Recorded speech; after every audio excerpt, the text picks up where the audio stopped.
Hey guys! Good morning! Welcome back to our channel, Dayton Squad. My name is Addie. So for today's video, magtatagalog po tayo.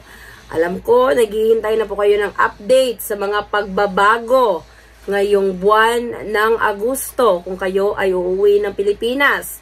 Ano-ano po ba ang mga protocol na wala na? Hindi na i-implement kasi inalis na ni Pangulong Marcos ang COVID-19 protocol papuntang Pilipinas. So, ito po ang ating latest update para sa buwan ng Agosto 2023. Details coming right up.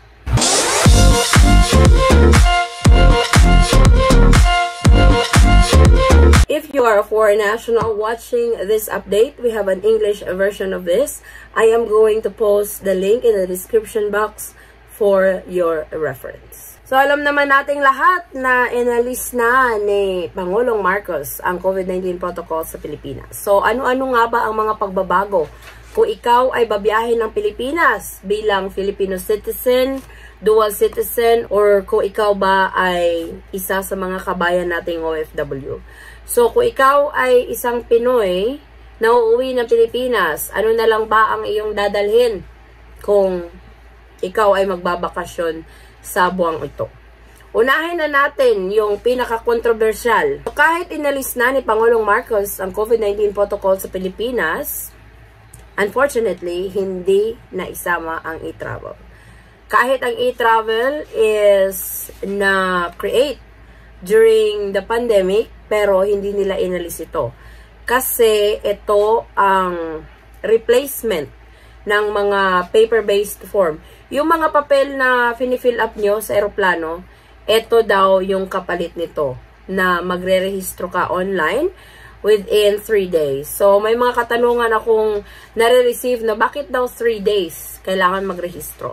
Hindi naman po dapat 3 days. So, within 3 days, sa loob ng 3 araw, pwede kayo magrehistro 3 araw bago kayo umalis, or 2 araw bago kayo umalis, or sa mismong araw na aalis kayo papuntang Pilipinas, pwede pa rin kayo magrehistro ng e-travel.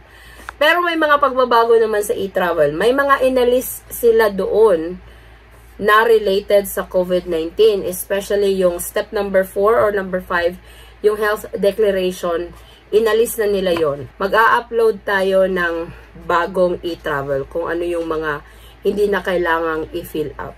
Tsaka doon sa e-travel, take advantage nyo po yung update my registration, or kung may registration na kayo dati, gawin nyo yon para hindi kayo back to zero na mag-rehistro ulit, hindi from the start.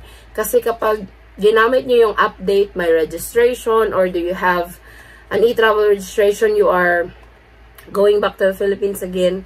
So, meron yun doon. Mag-escape kayo ng 2 steps. So, hindi nyo na kailangan mag-back to zero sa registration. So, take advantage of that. Doon naman sa mga papuntang Pilipinas, required talaga yung e-travel.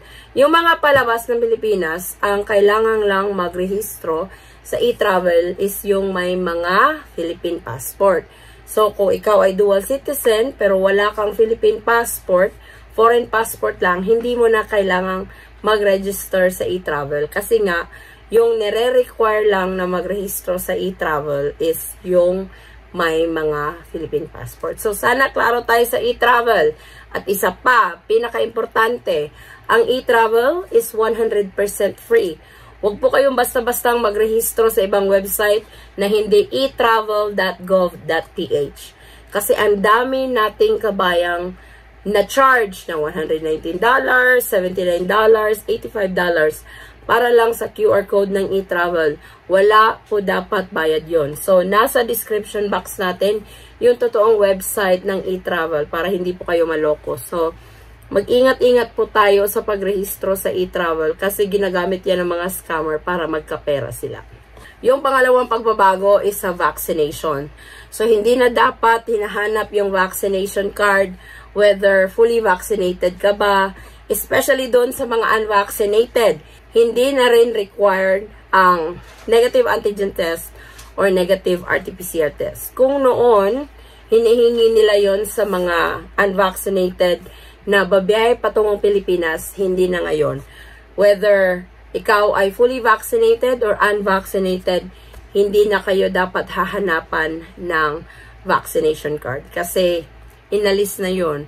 Hindi na siya, hindi na siya i-implement kasi inalis na ni Pangulong Marcos ang COVID-19 protocols papunta Pilipinas. So, sana klaro po tayo doon kasi marami pa po tayong nare-receive na katanungan about sa unvaccinated po ako. Yung boyfriend ko unvaccinated po pero gustong pumunta na Pilipinas. Kailangan niya pa bang mag-antigen?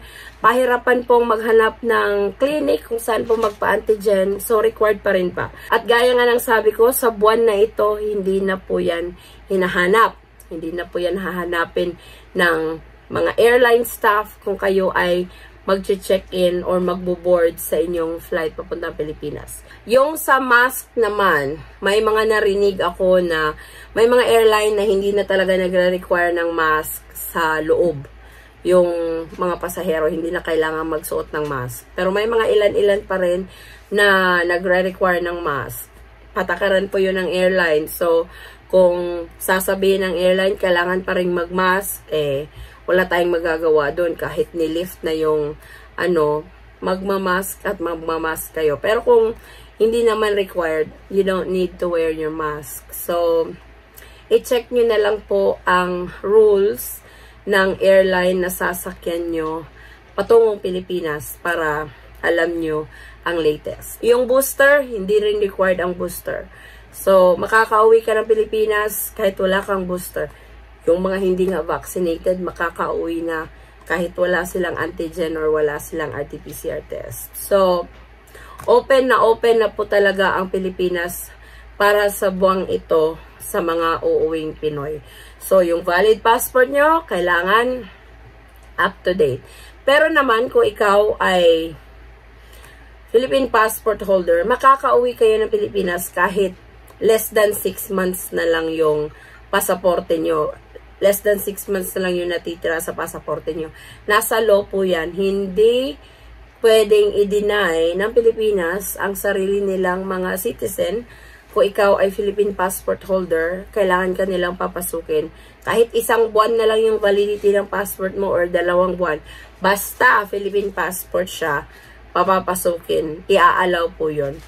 Iba naman dun sa mga foreign passport holder. Kung ikaw ay dual citizen, wala kayong Philippine passport, dual citizenship paperwork lang, hindi nila mako-consider yon kahit dual citizen ka kasi yung gagamitin mong pasaporte is yung foreign passport mo. And unfortunately, ang foreign passport, meron po yung 6 months rule.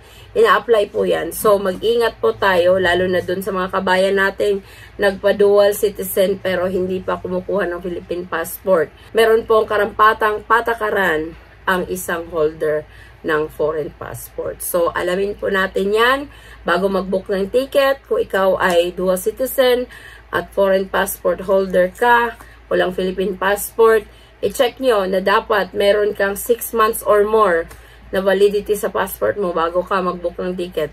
Kasi made-deny ka niyan sa aeroplano kung less than 6 months na lang yung natira sa foreign passport mo.